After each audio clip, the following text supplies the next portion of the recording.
One, we have to do some form of resistance training.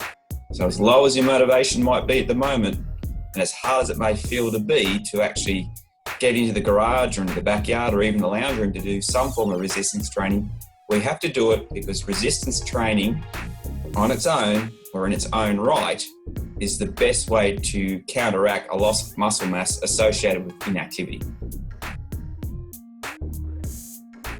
Well, the general consensus in the research, and these are recommendations made by Stuart Phillips in a recent infograph published by Young Lamore, that frequency appears to be the key variable.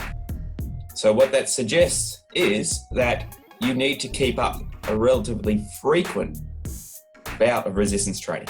So ideally every second day, or at least 3 days a week would be optimal. But the good news is, if frequency is one of the optimal loading parameters that we need to consider when performing our home-based resistance training, is that we can lower the volume. So that means if you're not motivated to do push-ups, sit-ups, bodyweight squats, or if you've got a resistance band, it doesn't really appeal to you too much. Well, the great news is that you can literally half the volume of resistance training that you normally do. So for example, if you're a 4x10 sort of person, you do 4 sets of 10, it's your regular routine or loading scheme. You could literally half that, 2 sets of 10, and still be able to maintain your lean muscle mass. And I think given the restrictions we have and in terms of our limited training options, being able to maintain your lean muscle mass while we're in these, have these social restrictions or social distancing restrictions, I should say, is a pretty good outcome to try and aim for. So half your training, your usual heart training volume. So half the amount that you usually do. And I think from a motivational standpoint, that means if you're probably not up to doing 4 sets of 10 on a set of push-ups, you might feel more motivated though to do 2 sets.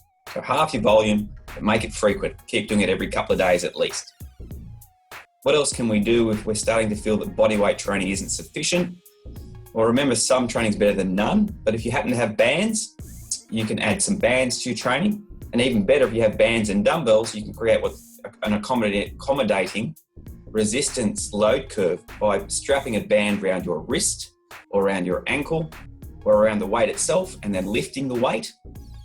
So with the extra resistance from the band in combination with the dumbbell, you might find that creates more fatigue.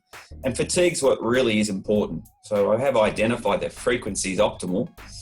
But if we were to sort of list the next most important variable when it comes to maintaining lean muscle mass, well, certainly creating a certain threshold of fatigue is important. And I cite the studies that have shown that training with loads as low as 30% of 1RM have been shown to be equally effective for increasing lean muscle mass or hypertrophy as training with loads around the 80% of 1RM mark. So don't discount low load training.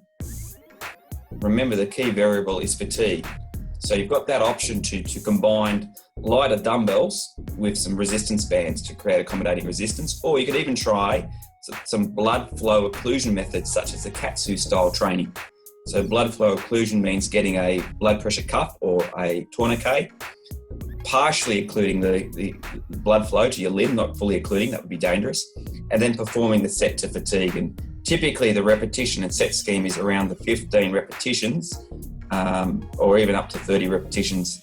Again, the loading strategies can vary, but ideally they are very compatible. That is, the blood flow occlusion training is quite compatible with higher rep training to fatigue type schemes. So certainly encourage you to look into that, but just be aware of the safety considerations as well. So that would mean certainly not completely occluding the blood flow to your arm or leg. That wouldn't be a good outcome at all. So that's point number 3, vary your loading schemes and your fatigue protocols, if you like. And lastly, point number 4 is nutrition. Of course, you can't do all of this without sufficient levels of protein. And again, excellent recommendations from Stuart Phillips, a notable researcher in the area of exercise nutrition and lean muscle mass in aging. He's done a lot of good work there. His recommendations are that, of course, you should be trying to choose protein sources that are high in leucine.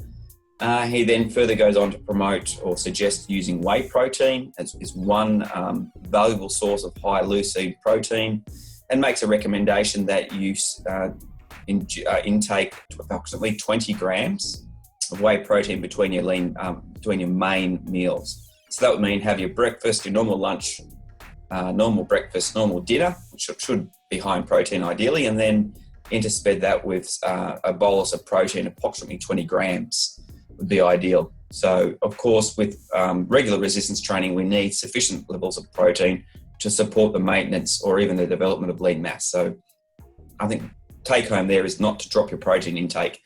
Despite being in these restrictive circumstances, you might be tempted just to revert back to a lower protein diet. But if you are interested in maintaining a lean muscle mass, you do have to keep your protein levels up. So there we are. There's my top 4 tips for maintaining your lean muscle mass during these times of social distancing and social isolation, if you like. All the best. Good luck with it, and hope to speak to you soon. Over and out.